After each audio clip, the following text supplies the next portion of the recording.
What's good, everybody, and welcome back to my channel, Smoking and Grilling with me, AB.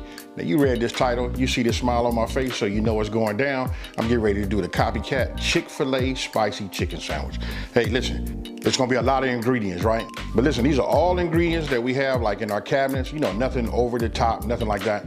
Listen, we're gonna follow this process. Listen, we done made it a few times here in this household, and we love it. Hey, so I'm not gonna over talk it. We finna get right into it, and I'm gonna break it down into 3 sections. Let me just say that right now. I'm gonna break it down, and first we're gonna do our little marinade, then we're gonna make our sauce, and then we're gonna make our bread, and then we're gonna go ahead and put it all together. Hey, with that being said, let's get into these ingredients, and let's make it happen.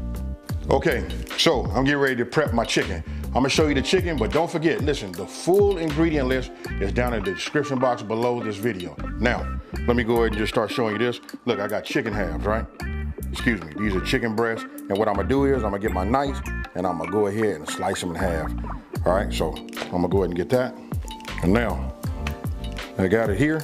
What we wanna do is we just wanna half it. So I'm gonna come like this. And the reason I'm doing this, because we want it to cook and we want it to be, you know, to cook evenly. And then, you know, when you have these thick parts of the chicken breast, some will be ready, like this part over here will be ready, and then the thicker part, which will be up here and this together, they won't be ready. So you'll have undone chicken. So we just go ahead and half it like that. I'm gonna go ahead, I'm gonna take just 2 of the bigger ones. I'm just gonna make 4. So these, I'm gonna put back in a Ziploc freezer bag. I'm gonna put them in the refrigerator and I'm gonna save them for a later date. Okay, so you just see me cut it. Now, come on down here. Look, let me turn this around so you guys can see. This was 2 chicken breasts, right? All I did was cut them in half them, right? So now we got 1, 2, 3, 4, that's 4 sandwiches. And here, this is a half a cup of DO pickle juice. Now, in this hand right here, I got a Ziploc bag. What I'm gonna do is I'm just gonna open these up, open this one up. We just wanna put this inside. Then you wanna take your pickle juice and you just pour this inside like this. And now I'm gonna get myself a 1/4 cup of water. Here's a 1/4 cup of water. We just add that to it also. What I'm gonna do is I'm gonna get some of this air out of here. You wanna make sure it's sealed because we're gonna put this in the refrigerator and we don't wanna have no issues with no leakage. All right, got that done. And what we'll do is we'll put this in the refrigerator and we'll come back after 30 minutes and then we'll continue. Now, we got the chicken in the refrigerator, right, for 30 minutes. That's marinating. Now let's go ahead and make this Chick-fil-A sauce. This right here is what's gonna be the binder that really ties this all in, right? So check it out. Now, here we got mayo, yellow mustard. We got that Dijon mustard for that kick. We got honey, barbecue sauce, and it's just like a sweet barbecue sauce. So any type of barbecue sauce you use that have like that brown sugar in it, that's what you want to use right here. Here we got paprika and garlic powder. And last but not least, we got lemon juice. It seemed like a lot, but listen, what we're doing is we replicating what Chick-fil-A does, right? This is their, you know, recipe is about as close as we're gonna be able to get it without actually taking the recipe, right? So, look, I got myself a bowl. All you wanna do is, we wanna dump all these ingredients in there and get yourself, you know, a whisk, and then we just wanna mix it and blend it in, you know, blend it well. So, start with yourself with a spatula so you can get all your ingredients. So, there is no order right here. I'm just gonna grab them, whatever's, you know, closest to me, or whatever order I wanna use, because listen, it all gotta be in here together, and then what we do is we blend. Now, get your whisk, and let's make it happen. I can tell you one thing about when you start mixing ingredients together, and when they, you know, you got the proper blend, boy, the aroma that it gives off is just amazing. So, we're just gonna keep whisking it. And then by using a glass bowl, we can look on the side, right? You can see what need to be scraped. Did you get it all in there? You see that? Now, we'll just keep doing this. I'm gonna give me a spoon, then we're gonna taste it, and then we're gonna put this in the refrigerator and let this chill. Let me taste it. Oh, I'm gonna put this in the refrigerator and let this chill. Now we finna set up our breading station. Chicken's in the refrigerator, the sauce is made, now let's set up our breading station, right? So let's go over these ingredients. Now, I'll just start by saying this. This is gonna be the exact same way we made the sauce. all of these ingredients just gotta go in this large bowl. This right here, you just wanna make sure you got a bowl that's large enough so that you can put all of your, your chicken in there and pat it down so you can get all of your breading on it, right? So we'll start by doing this. This right here, we got all-purpose flour, salt and pepper. Now here's where it gets a little tricky. This right here is that powdered sugar. Listen, got 3 tablespoons of this. Look, this is a must-have. If you want it to be just like Chick-fil-A, gotta have it. Now, I said it's a spicy chicken sandwich, right? This right here, this is cayenne pepper. You can put 1 teaspoon, or you can put a tablespoon in here, or you can go 2. This right here is 1.5 teaspoons. Okay, and right here, I got 3 ingredients inside this one bowl right here. So that's baking soda right there. You got chili powder and paprika. Now we go ahead and get ourselves a whisk. So now we'll just use the whisk, move it around, get it all mixed up. And you'll see it, some parts will be more white than others. So you just gotta keep mixing it. And then you can see the black specks. That's from that black pepper. So you know it's gonna be nicely, seasoned. This right here is a good flour, a good breading mix. All right, now that's done. Now you take yourself a bowl, and this is where we're gonna get everything, our wet batter, right? So this is just milk. And then I got myself 1 large egg. And then all you wanna do is just get yourself, another whisk, and just get this all mixed up. Now, okay, look, 30 minutes is up. I just took the chicken breast. I got them right here on the counter. Here they are right here. Now look, we're gonna deep fry, right? So I gotta say this right here. I'm gonna show you, another option. For myself, if you look right here, I'm gonna be using my deep fryer. This is my Tefal deep fryer. I can set my temperature to 350 degrees up here. Listen, and it's gonna maintain that. I don't have to worry about no guesswork, right? Now, I'm gonna show you, this is probably the way, because if you don't have a deep fryer, this is the normal way everybody's gonna do it. We're gonna use, just a regular pot, but you're gonna have to get yourself a candy thermometer. But listen, to take the guesswork, especially for people that are new, get yourself one of these. These are only like about 10, 11. Max it can be is like $13, right? You can pick these up online. Candy thermometer, you can get 350. You got a pot, make sure you get a pot that's big enough too, so that when you put your chicken breast inside of here, it's gonna start splattering. You want to at least make sure that some of your oil stay inside. Other than that, you're gonna have to go through that cleanup, wiping your stove, stuff like that. So this is an option. This is a good option. Sometimes you guys gonna see I do this also. But right now, like I said, I'm gonna be using my Tefal deep fryer, and we're gonna go from there. So look, I just got a pan. I put a cooling rack right over the pan, right? Because I'm gonna tell you why. Once we come out of this bag, again, we're gonna dip here, we're gonna dip, then we're gonna double dip, boom, boom, right? Then when we shake off, then we're gonna just line them here. And meanwhile, my grease is coming up the temp to 350 degrees, remember that. So let's go ahead and get our station set up right now. Now, I just go ahead and let it drip like this. Here, I'm not gonna pat it dry or nothing. We're gonna go right into our egg wash, right? So we got this done. Once it's completely coated, we'll let it drip like this. And then we come right on over here to our flour, right? So I'm just gonna do this.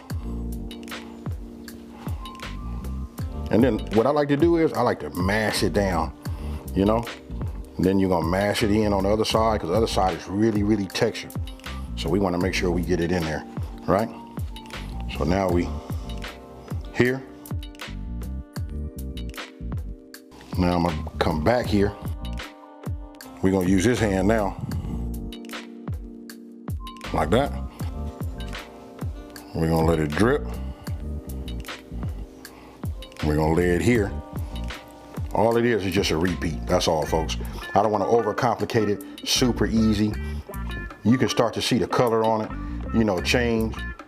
Look, so take your hand and get it like this. This is gonna be the key to getting that good breading.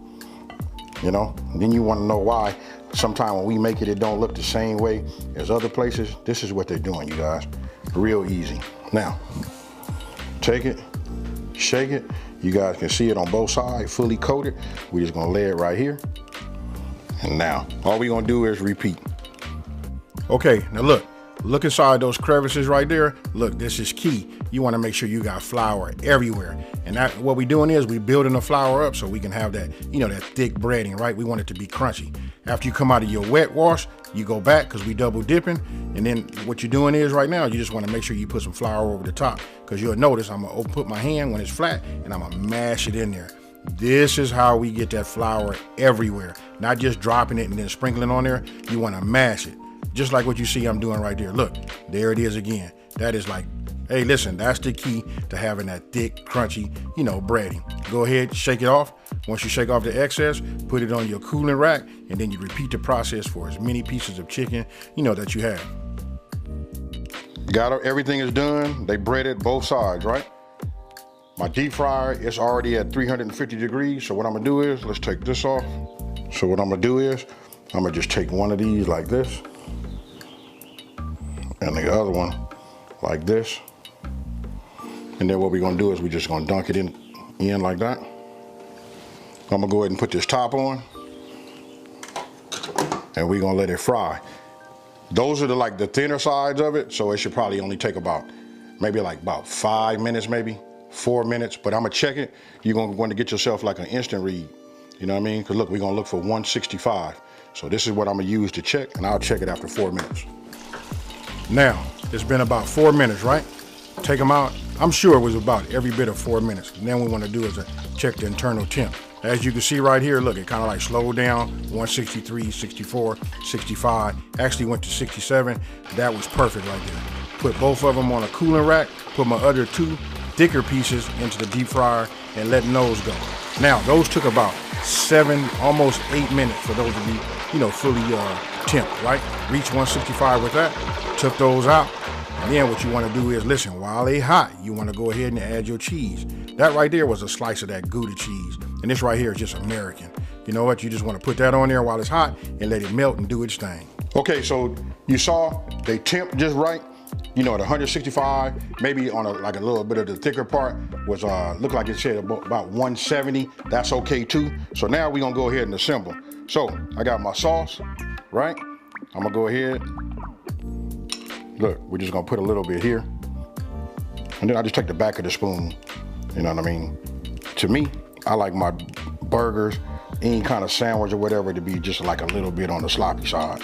You know what I mean? I wanna know that I got sauce on there. What I'm gonna do is, we're gonna add just like they do. We're gonna put a few pickles on here, except for them little 1 or 2 pickles that they put on there. You know, we're just gonna add a little bit more. Now we'll come with the lettuce. Now we're gonna come with the tomato. It's up to you guys. You guys can assemble them how you want to. And I'm gonna put a couple of tomatoes on that one. When it comes to the meat, look, I got this one right here. This right here got that Gouda cheese. I'm gonna go ahead and just put that one right here on the top, just like you see right there. And then this other one right here, and I put it on there while it's hot so it can just like melt, right? This one right here, this is just American. You know, a slice of that American cheese. Now, we're gonna go to the top bun. And then if you guys wanna know, Chick-fil-A doesn't use a brioche bun. I don't believe they do. I think what they use is just like a regular hamburger bun. But for me, I gotta use a brioche. Since I've been turned on to it, that's all I like to use, you know? And again, I like for me to know that I have some sauce on it. So that's it on the top. We'll just put this on like this. And you guys tell me what you think about that. Now you can look at that first one, the one that's closest to the camera. You know what I mean? You can see like just how thick that is right there. So if you like it thick like that, you can cut your chicken like that. And then you can see the one to the left of that, right? That one seems to be just like a little bit thinner, but I can tell you both of them were fire. Then we got this one right here. And there you have it. That right there, I'm just gonna say, that's Chick-fil-A Spicy Chicken Sandwich, you know, down to the T, you know, outside of the bun. Hey, so you guys just seen the assembly. You saw about the thumbnail. Hey, listen, this right here is like, I know when we see them thumbnails, even when we looking in the menu at like Chick-fil-A or wherever you're going to go eat, when you get your food, it don't quite look the same, right? But I know these right here, these is fire. So look, I'm gonna go ahead, I'm gonna take this one. My mouth is watering. We finna go ahead and hit it. You see that? Now, hey, cheers everybody. It might drip out the back, but oh well.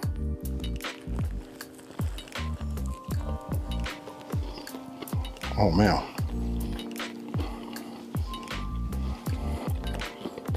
Oh. I don't know why I'm always amazed when I make these. Hey, super delicious. I'm not gonna over talk it. I'm not finna try to sell it. You guys can make your own spicy chicken sandwich at the house. You know, it's just like super easy.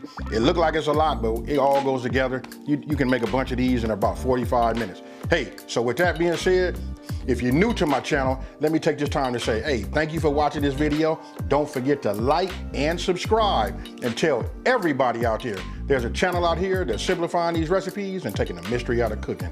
And if you, for those of you guys that have been with me for a minute, you know how I'm about to get out of here, folks. I'm out of here. Peace.